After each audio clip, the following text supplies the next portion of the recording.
Já parou para pensar se um julgamento divino pudesse ser apresentado quase como uma fórmula? Pois é, hoje a gente vai mergulhar fundo no capítulo 2 do livro de Amós. É um texto bem antigo, claro, mas com uma estrutura lógica que é, nossa, incrivelmente poderosa. E o que ela revela é uma mensagem muito profunda sobre justiça e principalmente sobre responsabilidade. Essa frase, essa é a chave de tudo. Ela fica se repetindo, sabe, como um tambor, marcando o ritmo de uma condenação que parece inevitável. Cada vez que a gente lê, a tensão só aumenta. Mas afinal, o que ela quer dizer? Então, antes de a gente olhar os crimes em si, é super importante entender a ferramenta literária que o autor está usando aqui. Isso não é só uma repetição por repetir, é uma fórmula pensada com um significado muito, muito específico.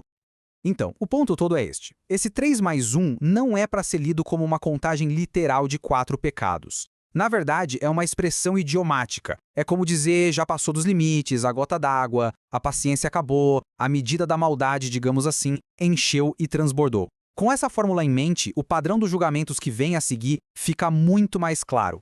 A primeira nação a ser julgada é Moabe. E o mais interessante aqui é que o crime deles não tem a ver com uma lei religiosa específica, não. Tem a ver com algo muito mais fundamental. A acusação é bem direta e, vamos combinar, visceral. Eles profanaram os restos mortais de um rei inimigo, um ato de humilhação extrema, mesmo depois da morte. Isso aqui ilustra de forma brilhante o primeiro princípio desse julgamento, a existência de um padrão universal de moralidade. Sabe, desrespeitar os mortos dessa maneira era visto como uma ofensa contra a própria humanidade, um crime que qualquer pessoa, de qualquer cultura, ia reconhecer como algo terrível. Bom, partindo desse padrão universal, a lógica do julgamento começa a se afunilar. O foco agora se volta para Judá e aqui o padrão muda completamente. Não se trata mais de um crime universal, mas de uma falha interna, bem específica. Olha só, a acusação contra Judá é a rejeição da sua própria identidade. Eles receberam uma lei, uma aliança e conscientemente a abandonaram para seguir suas próprias mentiras. A gente consegue perceber a progressão aqui. A gente sai de uma violação da decência humana, algo geral, para uma violação de um pacto divino. A responsabilidade, claro, aumenta para aqueles que receberam uma revelação específica, né? A questão muda. Não é mais só o que foi feito, mas sim o que foi feito com aquilo que foi dado.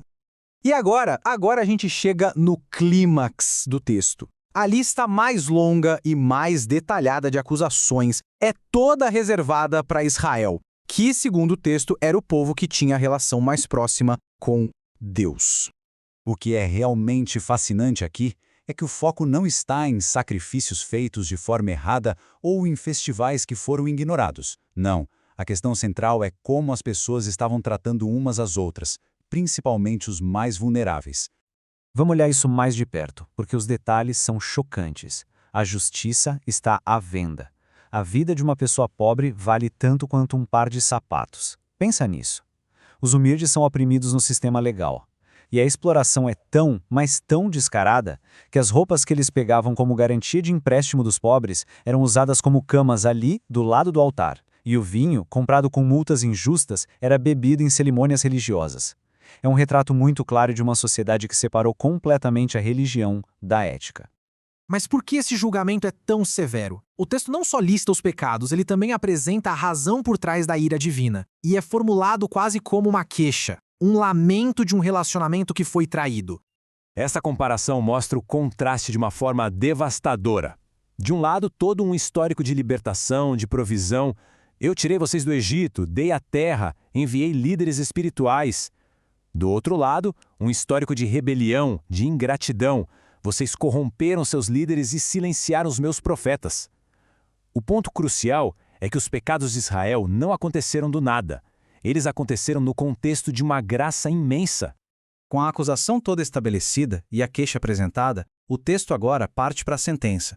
E a descrição do castigo é uma imagem muito vívida de um colapso total da sociedade, onde nenhuma habilidade ou status vai poder oferecer salvação. A consequência, então, é esse colapso total, onde nenhuma vantagem humana oferece escapatória. O mais rápido, o mais ágil, não vai conseguir fugir, simplesmente porque não haverá para onde correr. Aquele que é forte vai ver o seu poder se tornar completamente irrelevante diante do caos que está vindo.